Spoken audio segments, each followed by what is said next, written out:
Hello everyone, I am Dr. Aditya Punamiya, Senior Consultant in GI-HPB and Gynec Surgical Oncology. Today, I am going to talk about ovarian cancer. So what is ovarian cancer? It is a cancer which arises from ovaries, which is a part of the female reproductive system. It is very peculiar and behaves little differently as compared to other cancers. In other cancers, if the peritoneum is involved, it becomes stage 4. Whereas in ovarian cancers, the peritoneum involvement is early and it acts as a stage 3 disease. So what are the causes of the ovarian cancer? It usually arises in patients with advancing age, obesity, the ones who have taken hormone replacement therapies, or in certain conditions there are familial causes like BRCA1, BRCA2 mutation, or in some patients who has got a family history of breast and ovarian cancers. These are the group of patients who are at risk of developing ovarian cancers in their lifetime. Coming and talking about the presentation and the signs and symptoms, most of these patients will usually present with bloated abdomen or distension of abdomen.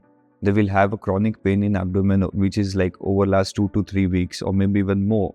They will have loss of weight, loss of appetite, early satiety, meaning where they used to have 3 or 4 chapatis, now after having 2 chapatis they are getting a feeling of fullness. There will be history of loss of weight, loss of appetite, and in some cases where there is an advanced disease, they can have some urinary symptoms or altered bowel habits like alternate diarrhea or constipation. If a patient is having these symptoms, please you need to see a doctor. Coming to the examination part and the diagnosis, most importantly you need to see an oncologist for this, and he will do a thorough clinical examination as well as another few tests will be done to diagnose it, which involves doing imaging like either a cross-sectional CT scan of the abdomen and pelvis or a PET scan depending upon the clinical features and extent of the disease. Some tumor markers test will be done. Most commonly CA-125 is done, and in certain tumors CEA levels will be done. Once a thorough evaluation has been done and a complete metastatic workup has been done, based on the extent of the disease,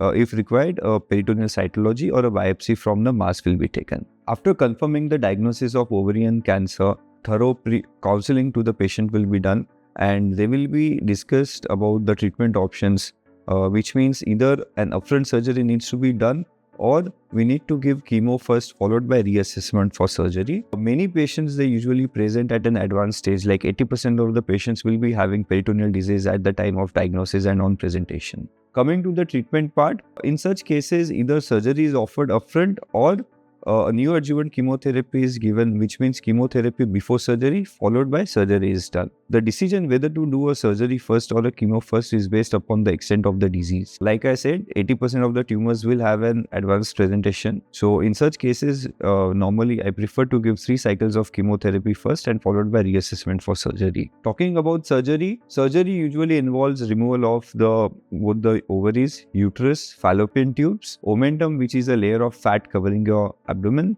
lymph nodes based on the intraoperative findings, as well as the involved peritoneum. Wherever there are tumor deposits in the peritoneum, that part of the peritoneum will be removed. This is completely, the aim is to do a complete R0 surgery, and this is called as a cytoreductive surgery. So in cytoreductive surgery, the idea is to remove all the tumor and in whichever part of the abdomen it is present, and whatever is visible to your eyes. So in cytoreductive surgery, we remove entire uterus, both ovaries, omentum, fat, the lymph nodes, as well as the peritoneum where tumor deposits are found.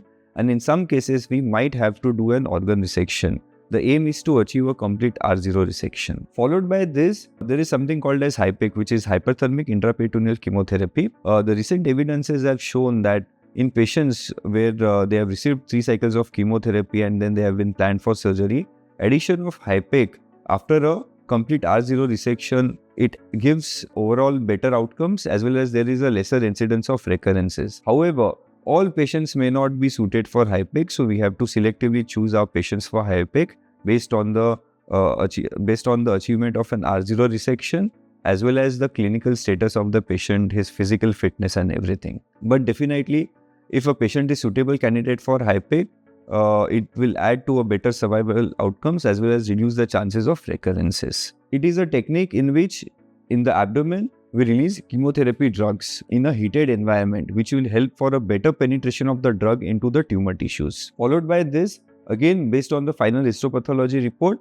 whether a patient needs further treatment in the form of chemotherapy or not, a decision will be taken.